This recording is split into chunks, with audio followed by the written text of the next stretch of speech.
kemudian kebutuhan dasar manusia, kemudian posisi kontrol seorang guru, dan segitiga restitusi. Jadi kemungkinan ini Ibu Ramla akan mengcover semua materinya, tercover apa yang kita inginkan di dalam materi ini. Karena sedianya waktu kita butuhkan 1 jam untuk penjelasan ini. Jadi dimohon kesediaan teman-teman untuk melihat dan mengikuti kegiatan ini, karena ini semua teman-teman terus terang ini adalah materi yang memang kita butuhkan. Di sini intinya adalah menciptakan budaya positif di dalam sekolah. Jadi seperti yang sudah kita jalankan di kurikulum Merdeka, budaya positif itu ada di dalamnya. Jadi marilah sekali lagi kita sama-sama menyaksikan materi ini atau sosialisasi, karena ilmu ini Ibu Ramla sudah dapatkan, sehingga Ibu Ramla berbagi kepada kita semua, supaya jangan hanya Ibu Ramla yang tahu, tapi kita juga bisa tahu dan bisa menerapkan untuk keseharian kita di kelasnya masing-masing, dan umumnya di sekolah kita SD 88 Kendari. Saya kira seperti begitu teman-teman. Untuk mempersingkat waktu, marilah kita sama-sama menyaksikan materi yang akan dibawakan oleh pribadi Ibu Ramla. Demikian dari saya, lebih kurangnya mohon dimaafkan. Wabillahi taufiq wal hidayah. Wassalamualaikum warahmatullahi wabarakatuh. Teman-teman guru dan staf tata usaha SDN 88 Kendari, saya ucapkan terima kasih atas kesempatannya untuk hadir di ruangan guru ini untuk mendengarkan atau menyaksikan saya mensosialisasikan atau mendiseminasikan budaya positif yang telah saya terima materinya di modul 1.4 untuk pendidikan guru penggerak.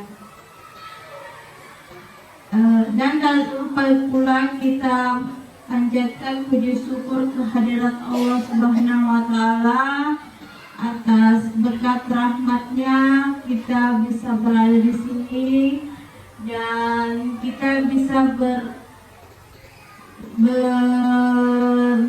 ada di ruang guru mendengarkan atau menyaksikan saya melakukan sosialisasi ini.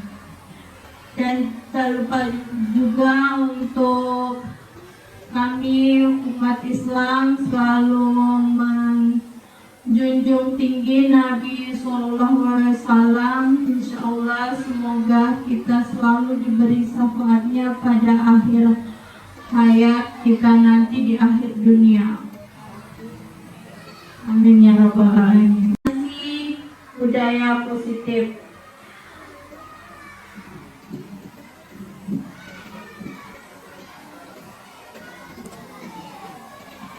Sebelum kita masuk pada konsep budaya positif, saya akan bertanya kepada Bapak Ibu guru, yaitu apakah setuju atau tidak setuju ya?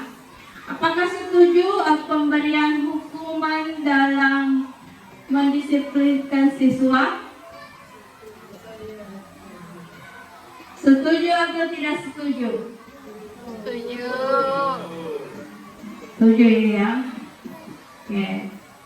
2. Pemberian hadiah meningkatkan prestasi siswa. Setuju. Oke, nah untuk tanggapannya nanti kita lihat pembahasannya, apakah yang Bapak Ibu guru nanti anggap setuju dengan tidak setuju, apakah itu betul. Oke, nanti materi selanjutnya. Ketiga, guru harus mampu memberikan solusi untuk setiap siswa yang bermasalah. Setuju? Setuju. Ya, setuju ya. Kemudian 4, guru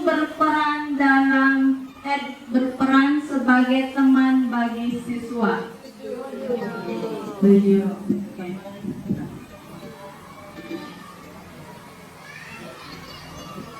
Oke. Budaya positif yang akan kita bahas yaitu perwujudan dari nilai-nilai atau keyakinan universal yang diterapkan di sekolah. Kira-kira Bapak Ibu, keyakinan atau nilai-nilai universal yang diterapkan di sekolah itu yang dipandang sebagai budaya positif apa saja?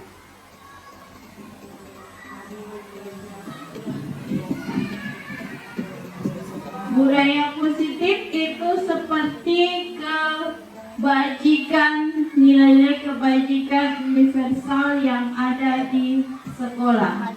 Contohnya seperti apa? Ya, bersalam pas masuk, kemudian ya, berdoa sebelum belajar. Itu ya salah satu contoh dari nilai-nilai kebajikan universal yang diterapkan di sekolah. Sekolahnya kita juga sering seperti itu ya.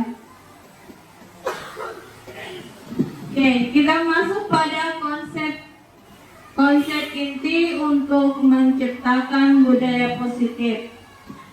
Di situ konsepnya ada terbagi dari 6. Pertama yaitu disiplin positif, kemudian motivasi perilaku manusia, keyakinan kelas atau sekolah, kebutuhan dasar manusia, posisi kontrol seorang guru, dan segitiga restitusi. Kalau segitiga restitusi biasa ya, karena kepala sekolahnya kita sering sebut itu segitiga restitusi. Oke. Tangannya seakan-akan itu di dalamnya ada harta benda yang sangat berharga.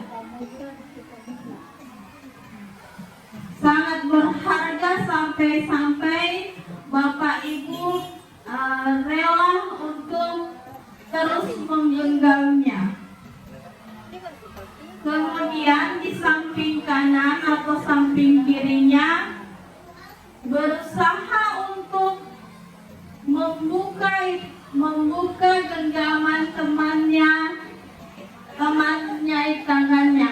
Apakah boleh dirayu, boleh dibujuk, atau boleh dipaksa?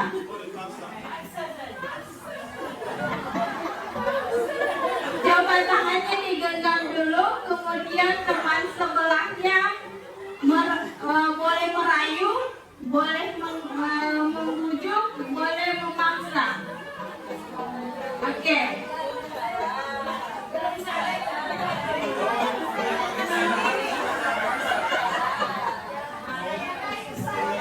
Oke.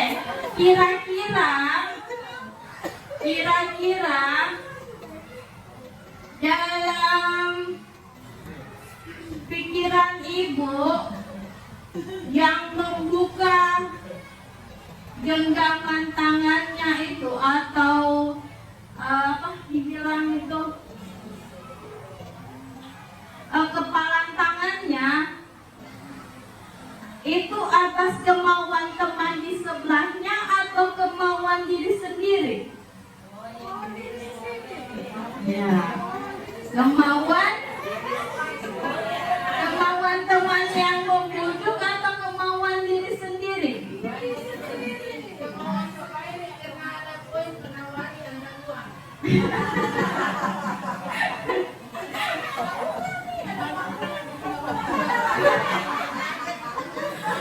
Oke, itu atas kemauan diri sendiri, ya, tidak ada paksaan dari orang lain, kita sendiri yang mau membuka kepala tangan. Oke, dari games itu kita bisa belajar dari teori kontrol.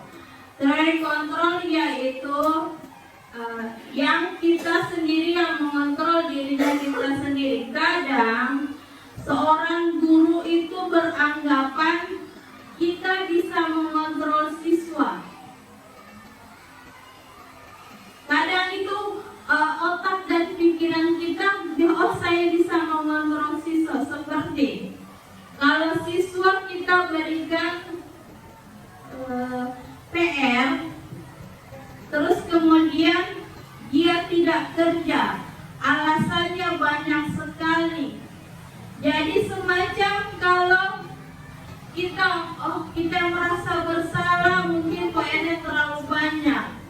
Padahal yang membuat dia tidak kerja PR itu adalah dirinya sendiri, bukan salah kita. Oke, yang kedua,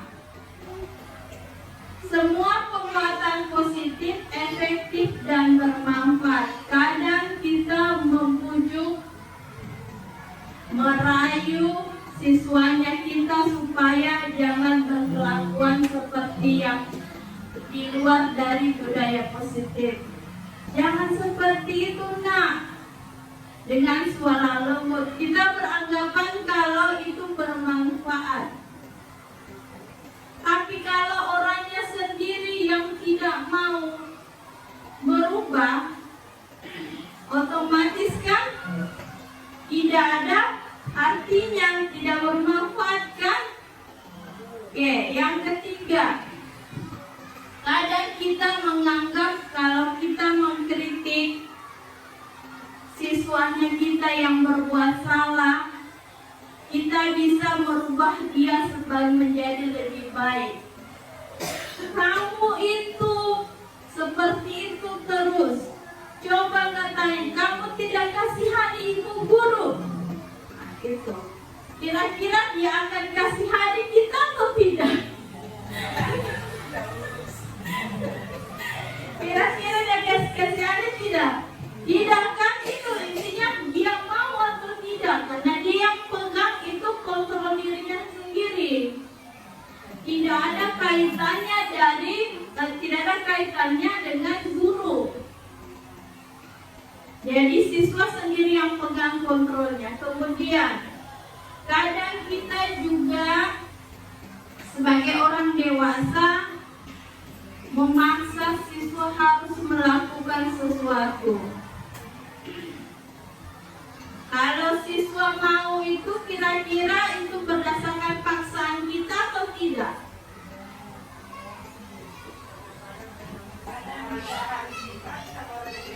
Iya, baik itu kita harus merubah dari karakternya dulu. Karakter, saya tidak mau bilang sifat ya. Kalau sifat itu kadang susah diubah.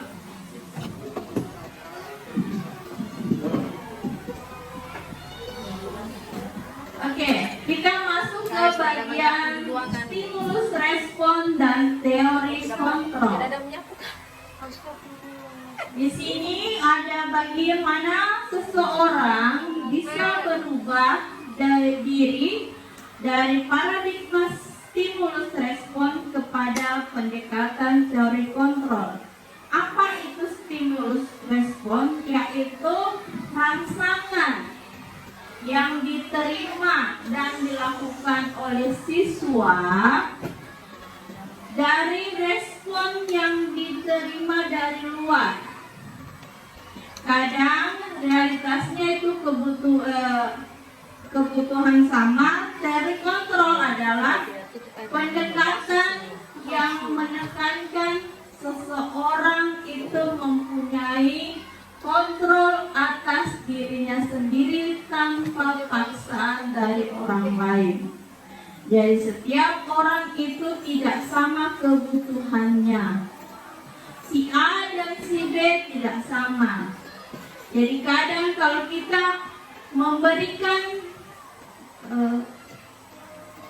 semacam solusi kepada siswa A, belum tentu sama, yaitu disiplin positif.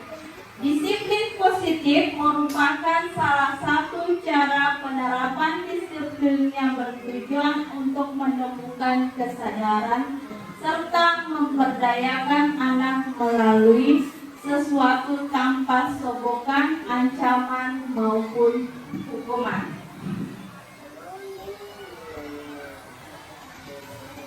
Ya, disiplin positif itu terdiri dari nilai-nilai kebajikan universal yang ada di kurikulum Merdeka, yaitu P5. Pertama, beriman bertakwa kepada Tuhan Yang Maha Esa dan berakhlak mulia. Kemudian kebinekaan global. Kemudian mandiri, bergotong royong, bernalar kritis dan kreatif.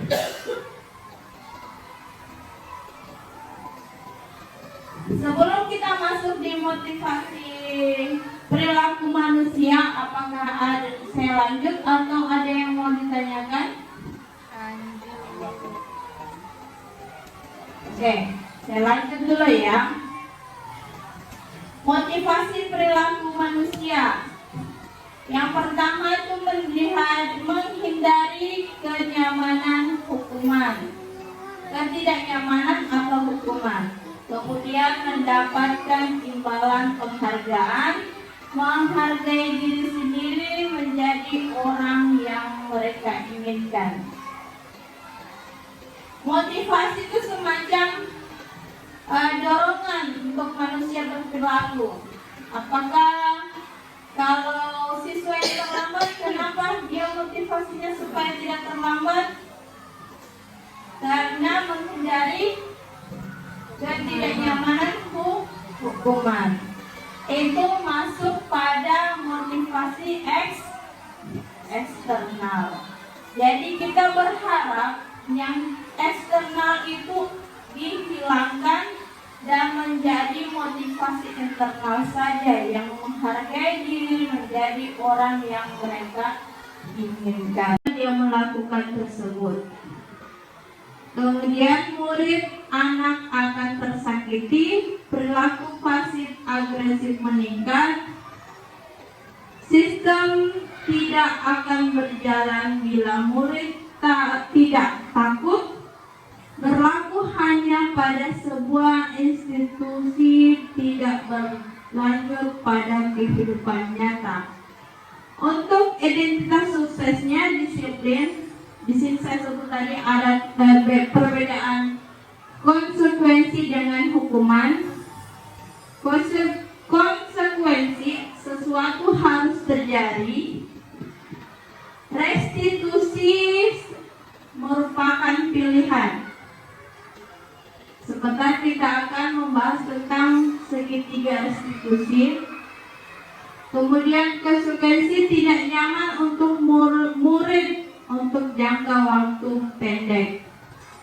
Korban bisa diabaikan.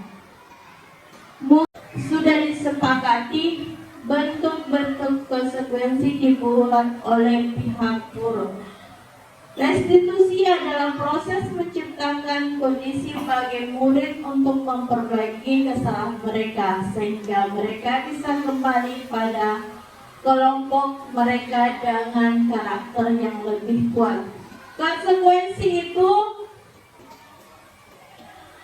semacam peraturan sekolah kita. Peraturan sekolah kita yang sudah ada, kadang ada konsekuensi yang dibuat oleh sekolah.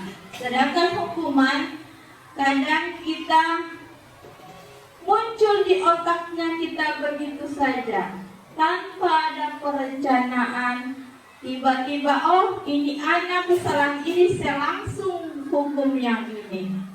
Jadi itu tidak direncanakan ya. Sedangkan restitusi kita harus memanggil siswa, menanyakan apa tujuan dia melakukan kesalahan ini. Kira-kira bagaimana supaya dia memperbaiki kesalahannya itu. Dan kita bisa semacam sharing pendapat dengan siswa.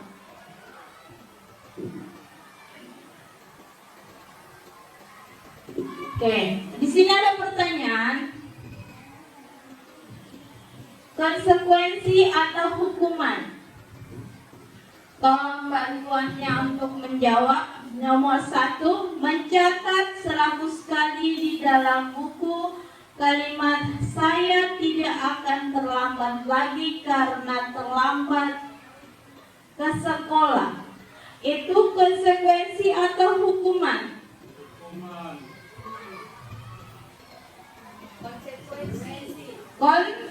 Konsekuensi. Oke.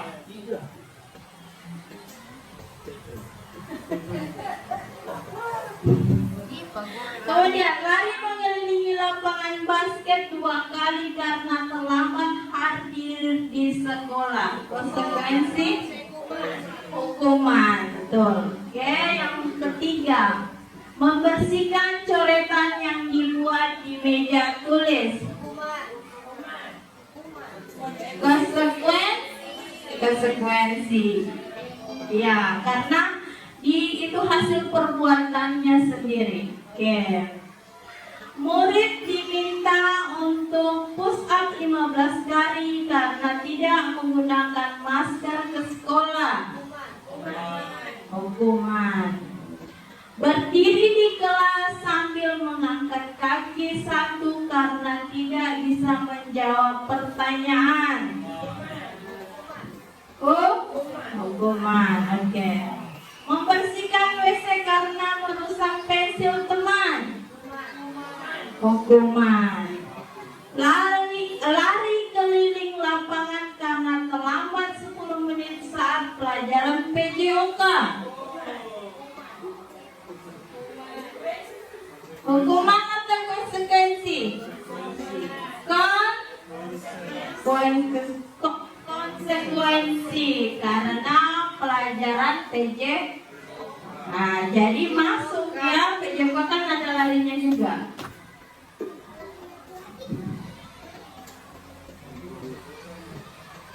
Oke. Kalau misalkan besar suara aku bagi apa yang berkurang konsekuensi? Oh, dari sononya. Maksudnya besar. Usah diam.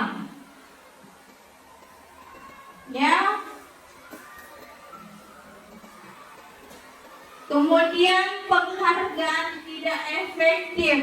Sama seperti penghargaan tidak efektif itu karena dari situnya, dari mereka patuhnya kemana, ke guru, hanya ke guru si A, ke guru si B tidak akan patuh karena mereka mengharap penghargaan itu, mengharap reward yang dari guru si A. Oke, merusak penghargaan, merusak hubungan. Kenapa merusak hubungan antara guru dengan siswa? Karena kembali ke lagi yang itu pengaruh jangka pendek dan jangka panjangnya. Mereka tidak patuh kepada guru yang akan masuk, apalagi yang wali kelas kayak seperti kita kan. Kalau ada kegiatan, terus guru yang ada diminta bantuan, belum tentu mereka akan patuh dengan guru yang itu, yang kita minta tolong itu. Hanya karena dari reward yang diberikan oleh wali kelasnya. Oke, mengurangi ketepatan, kemudian penghargaan mengurangi kualitas, mematikan kreativitas. Jadi siswa tidak kreatif lagi. Kenapa saya bilang tidak kreatif dan berkualitas? Mereka tidak bisa mengekspresikan dirinya. Harapan itu saja yang mereka tunggu. Mereka jadi semacam kalau dibilang patuh terus mau tidak berkreasi untuk yang lain. Anak-anak kan dunianya dunia bermain. Jadi tidak bisa mengekspresikan dirinya. Hanya karena saya tidak bisa seperti ini karena ibu guru melarang. Kalau saya lakukan, saya tidak dikasih hadiah. Atau kadang siswa saya untuk dikasih tugas seperti ini karena kalau yang ini akan ada hadiah karena maunya ibu guru seperti ini. Jadi siswa semacam tidak berkreatif, tidak berpikir kritis untuk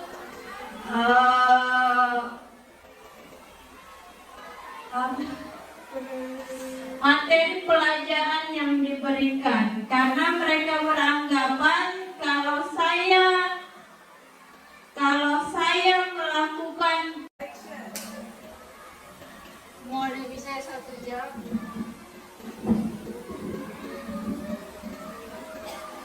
Oke, di sini tadi yang saya sebutkan secara acak, prosedur pembentukan keyakinan sekolah atau kelas. Jadi teman-teman bisa melihat, dan yang belum ada keyakinan kelasnya bisa membuatnya. Pertama itu mempersiapkan seluruh warga kelas atau warga sekolah untuk mencurahkan ide tentang peraturan yang ingin disepakati. Seperti yang saya sebutkan tadi, mencatat semua masukan, kemudian ganti kalimat negatif menjadi positif.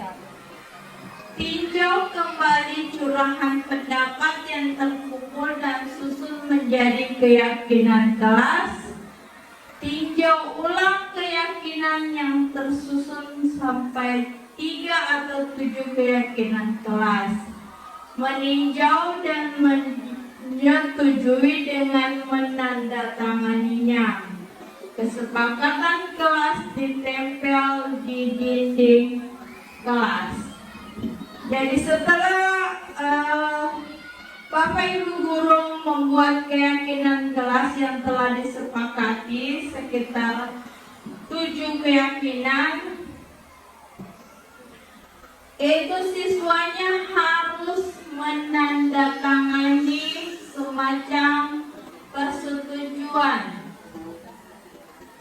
Kalau mereka setuju dengan kesepakatan itu. Jadi kalau mereka melanggar, kita bisa mengingatkan kembali apa kesepakatan kelasnya kita. Kan kamu sudah tanda tangan juga, ya kan? Jadi kita semacam ada kekuatan untuk bisa memberikan konsekuensi dari kesalahan mereka. Kemudian keyakinan kelas setelah dibuat boleh dicetak, kemudian ditempel di dinding kelas.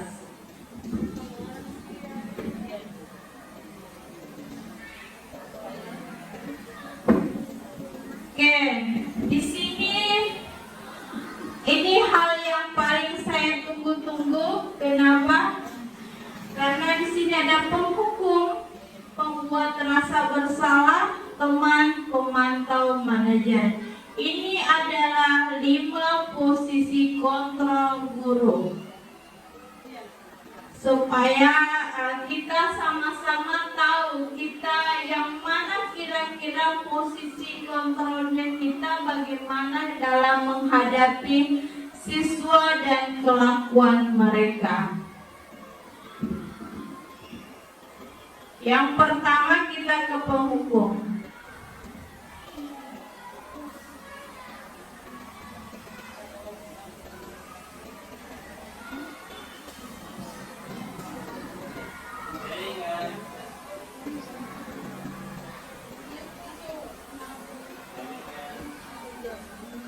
Jaringan dulu.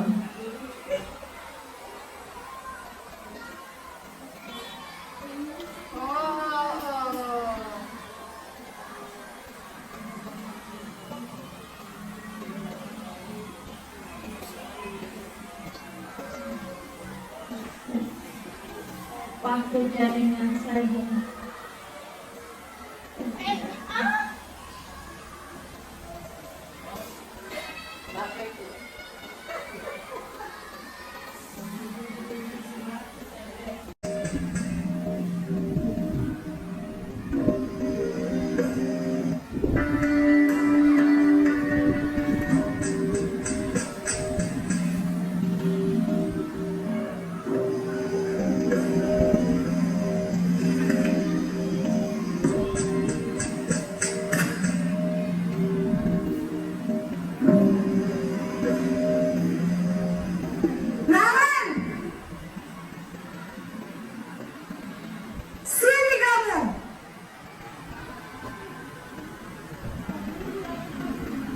Selamat pagi, Bu. Selalu terlambat. Kamu deh pasti terlambat. Maaf, Bu.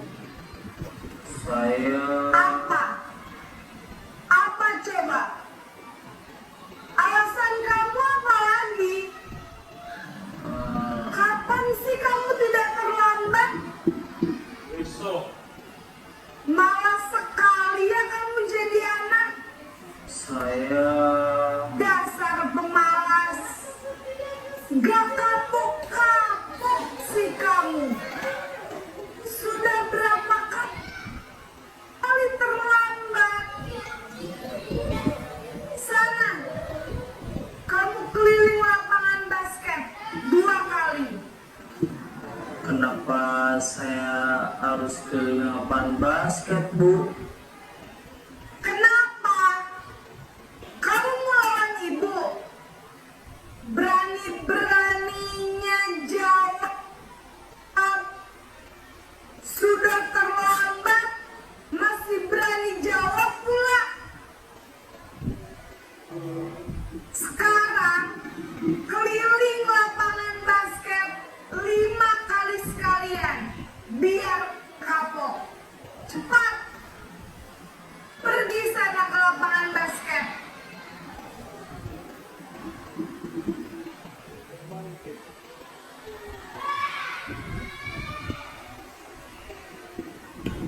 Oke.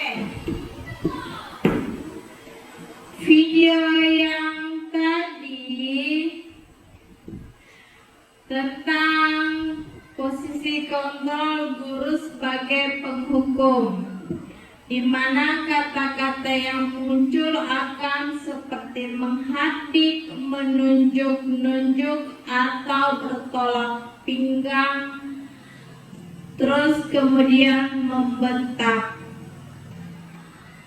Kemudian ciri selanjutnya adalah bisa hukumannya berupa fisik, verbal, atau psikis. Oke. Dampaknya anak menjadi pendendam kepada guru tersebut dan tidak menyukai guru atau mapel tertentu. Kita lanjut ke posisi kontrol kedua, yaitu pemberi rasa bersalah, membuat rasa bersalah.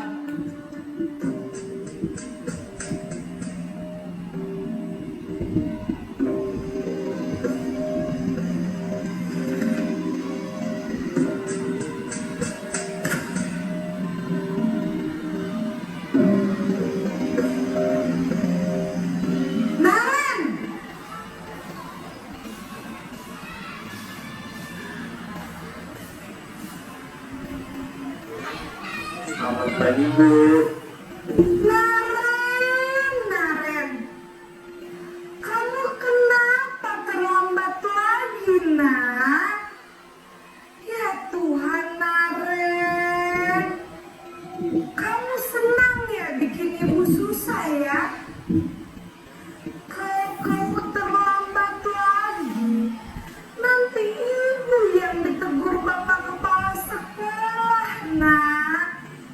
Disangka ibu tidak bisa membina kamu. Duh, gimana ini? Maaf Bu. Duh, Gusti Naren, kamu suka ya kalau ibu ditegur bapak kepala sekolah? Terus, sekarang ibu harus tulis apa ini di buku absen? Ini kamu sudah sering terlambat loh. Ibu harus apa coba? Maaf Bu. Maaf sekali. Ya sudah, lain kali jangan bikin ibu susah lagi ya nak ya. Ibu tidak akan kuat lagi kalau kamu begini terus. Bisa jantungan kalau ibu tegur bapak kepala sekolah. Sana cepat ke kelas. Maaf ya Bu. Maaf sekali.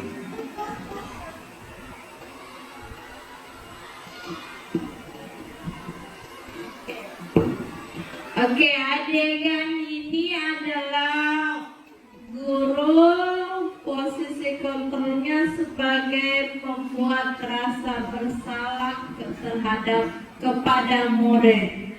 Suaranya lembut namun seperti menyalahkan siswa. Ada kata, "Kamu tidak kasihani ibu." Itu sudah seperti kira-kira anak-anak dibuat seperti rasa bersalah atas perbuatan mereka. Dan guru menyatakan kesalahan pada siswa dan membuatnya menderita. Dampaknya membuat siswa merasa bersalah, rendah diri, dan menarik diri dari lingkungan. Oke, lanjut posisi kontrol yang ketiga, yaitu sebagai teman.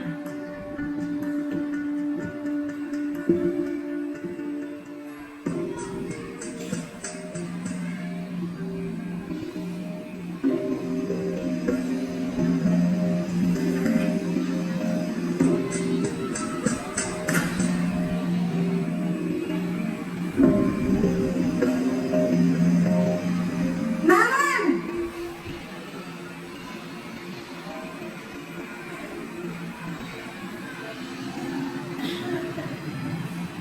Selamat pagi Bu. wah, sudah jam berapa ini nak? Terlambat lagi ya sayang. Iya Bu. Habis ibu saya lupa bangunkan saya Bu. Kamu malah menyalahkan ibu kamu. Kamu bukannya anak yang larinya paling kencang. Kok terlambat sih? Iya Bu. Saya memang terlambat bangun tadi. Jadi biarpun saya lari kencang, tetap gak kekejar Bu. Ya sudah sana. Nanti lain kali larinya lebih kenceng lagi ya. Biar gak terlambat lagi. Bikin seneng ibu. Demi ibu. Bisa kan? Bisa lah, Bu. Ya sudah, sana masuk kelas. Ibu beresin urusan absen kamu. Kamu ini ada-ada saja.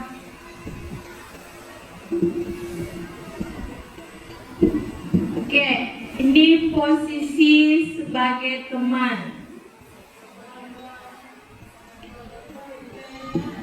Yang contohnya itu guru yang ciri khususnya yaitu guru bersikap ramah, terkadang bersenda gurau untuk menghangatkan suasana, dan ada biasa mengucapkan kata demi ibu ya. Terus kemudian dampak yang negatif yang dihasilkan dari posisi guru sebagai teman, yaitu murid bergantung pada satu orang, pada guru itu saja, karena sudah dianggap seperti teman yang lainnya dan tidak mau. Terus kemudian membuat siswa tidak mandiri, karena dia beranggapan ada itu guru di sana, anggap teman. Jadi mereka tidak mau pusing. Mereka hanya begitu-begitu saja. Kemudian posisi selanjutnya yaitu sebagai pemantau.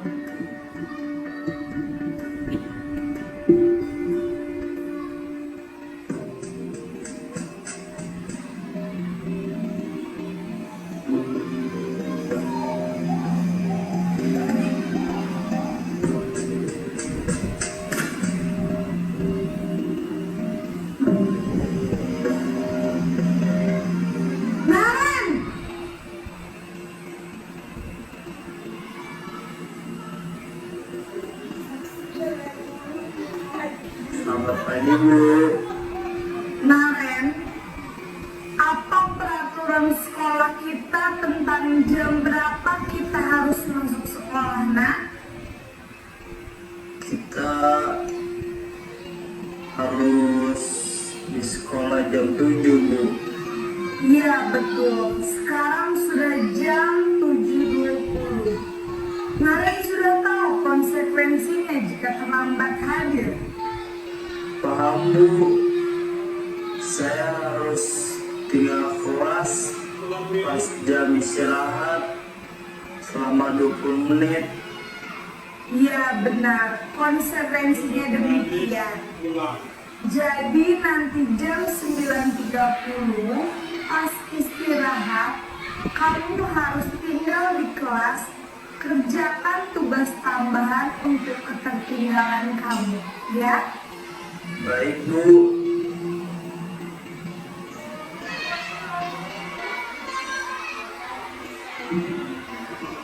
Oke, yang ini pemantau, dia semacam hanya memberikan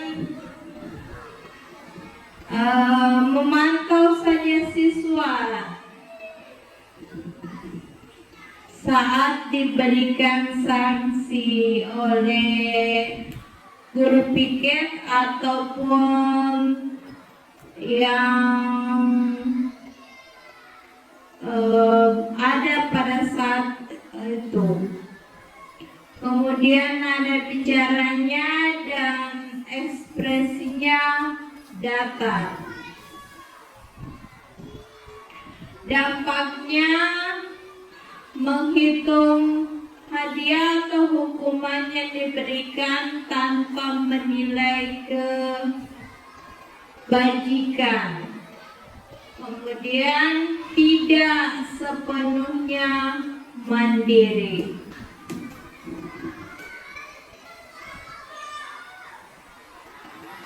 Posisi kelima dan terakhir itu posisi manajer.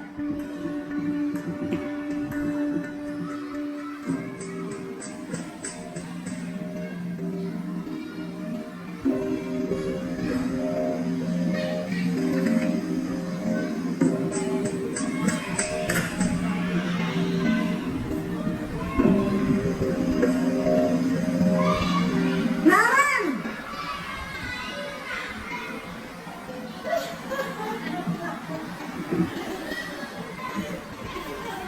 Selamat pagi Bu.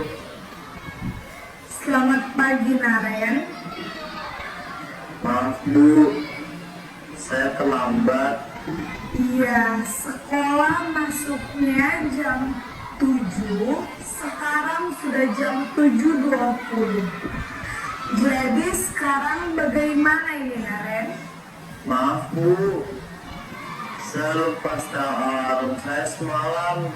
Baiklah, menurut kamu, keyakinan sekolah yang mana yang perlu kamu tingkatkan? Menghargai diri sendiri dan orang lain mungkin ya Bu. Setuju. Jadi, apakah Naren meyakini prinsip saling menghormati tersebut? Iya Bu, saya meyakininya. Apakah Naren bersedia memperbaiki masalah keterlambatan ini? Bersedia Bu. Bagaimana kamu akan perbaiki masalah keterlambatan ini?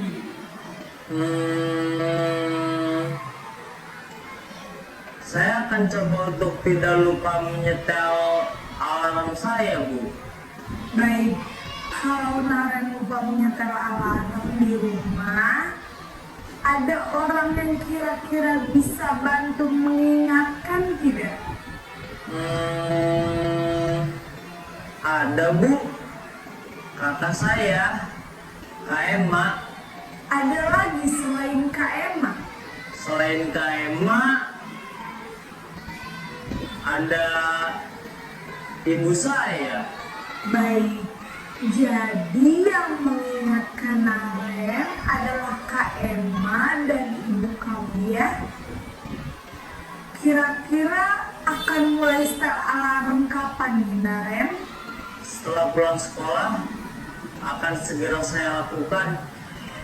Baik, jadi Naren akan setel alarm untuk bangun besok pagi dan akan diingatkan oleh kakak dan ibunda Naren ya.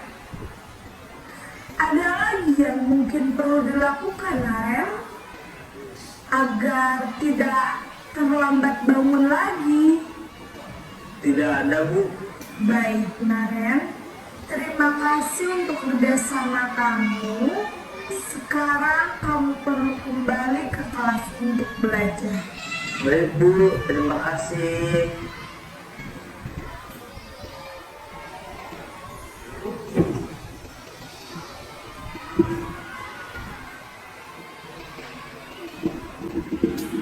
Posisi manajer itu ciri khasnya yaitu suara netral,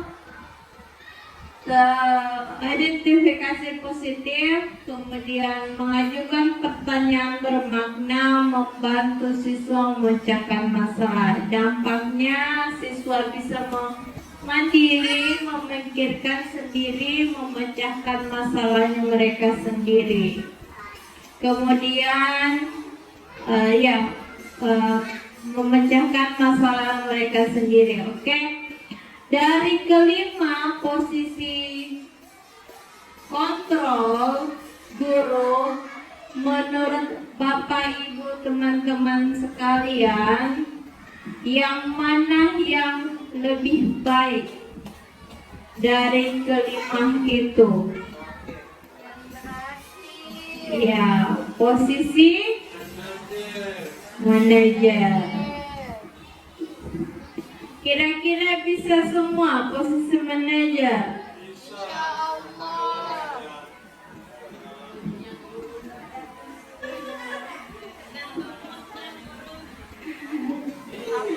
Oke, kita lanjut kepada kebutuhan dasar manusia.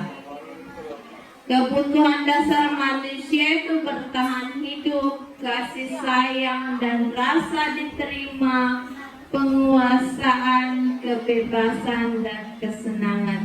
Kenapa kita mempelajari kebutuhan dasar manusia?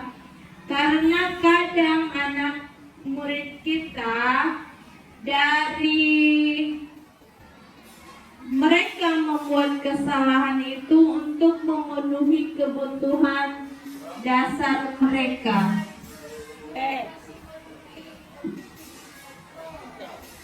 Memenuhi kebutuhan dasar mereka seperti bertahan hidup, kasih sayang. Kadang mereka tidak mendapatkan kasih sayang di rumah atau rasa diterima di rumah. Jadi mereka membuat semacam kesalahan atau kelakuan yang negatif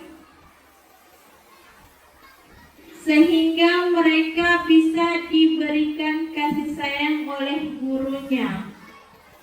Jadi itu gunanya sebelum kita memberikan konsekuensi atas perbuatan siswa, kita harus bertanya dulu, kenapa mereka membuat kesalahan seperti itu? Apa tujuan mereka membuat kesalahan seperti itu? Siapa tahu dari kelima kebutuhan dasar ini mereka tidak dapatkan di rumah. Terus kebebasan, mereka tidak bisa bebas mengekspresikan diri mereka sendiri di rumah. Semacam mereka takut dengan orang tuanya.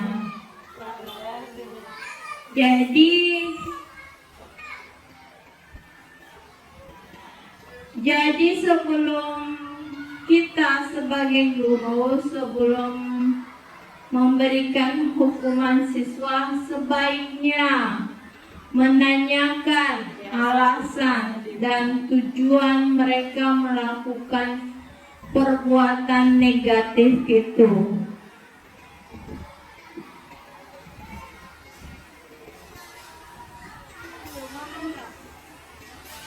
Oke, lanjut di segitiga restitusi. Ini yang biasa disebutkan atau sering dibicarakan kepala sekolah, segitiga restitusi. Segitiga restitusi itu ada 3 bagian. Yang pertama adalah menstabilkan identitas, kemudian menanyakan keyakinan, terus validasi kebutuhan.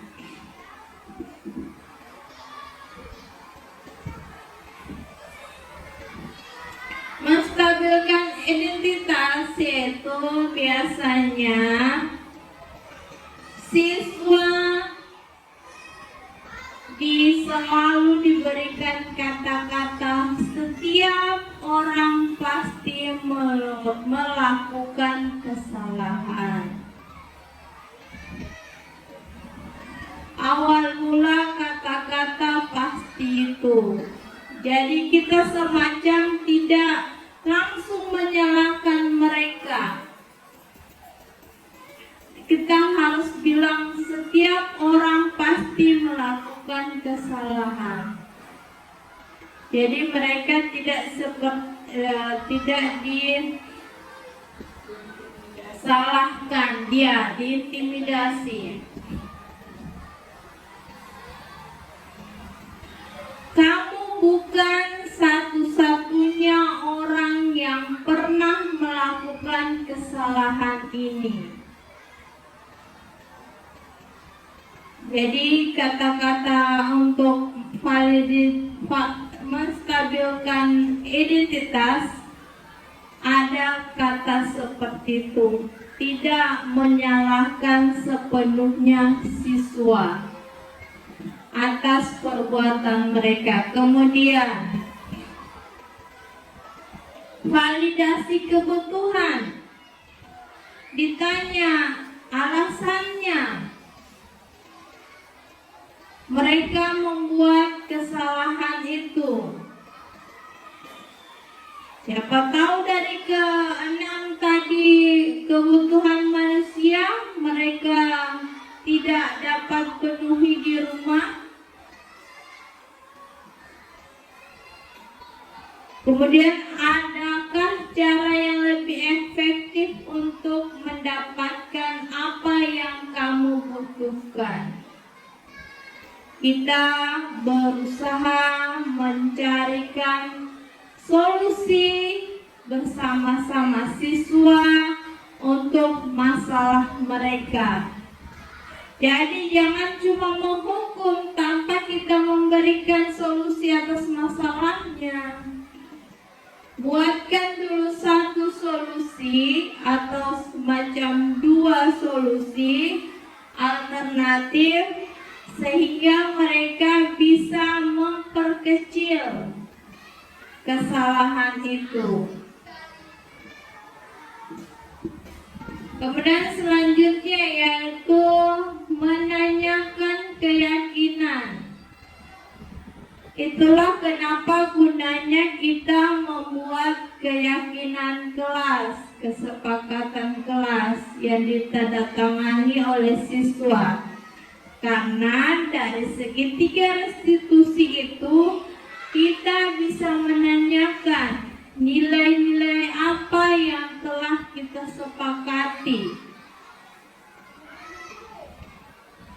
Jadi kalau mereka melanggar, mereka akan merasa bersalah karena dia sudah menyepakati kesepakatan atau keyakinan kelas yang dibuat secara bersama. Kemudian ada lagi bahasa, kamu ingin menjadi orang yang seperti apa?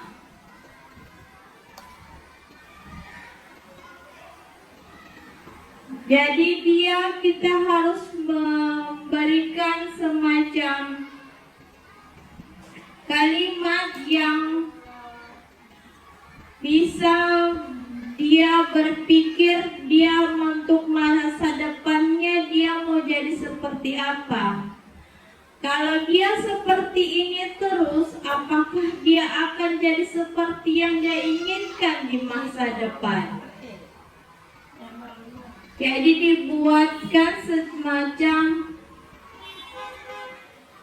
dibuatkan kalimat semacam mereka memikirkan masa depan mereka.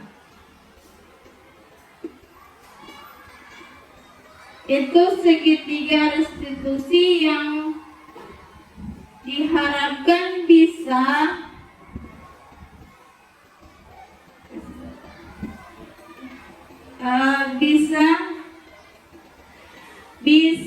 dilakukan oleh Bapak Ibu guru sekalian. Oke, sebelum menutup,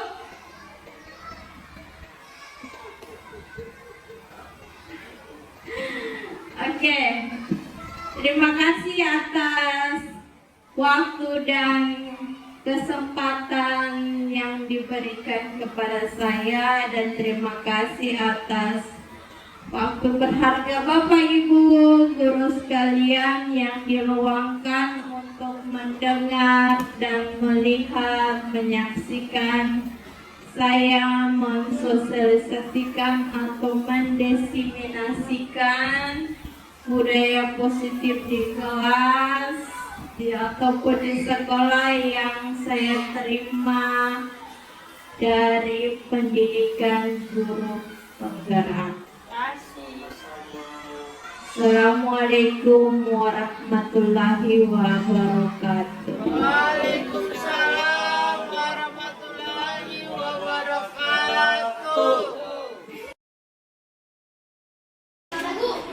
Kalian tulis satu peraturan. Satu saja, Bu. Satu peraturan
lagi mau video bosan-bosan guys ya.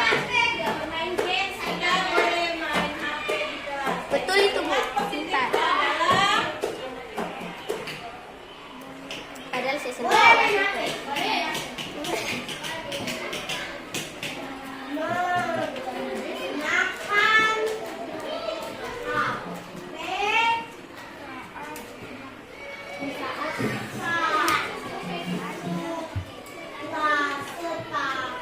Menggunakan HP seizin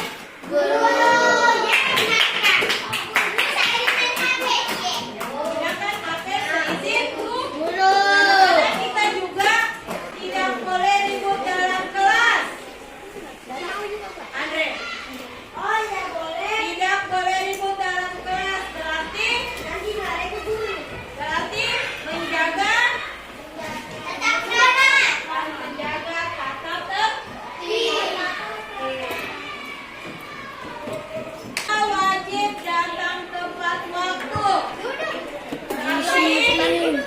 Putri, opini Kalimat positifnya disiplin waktu.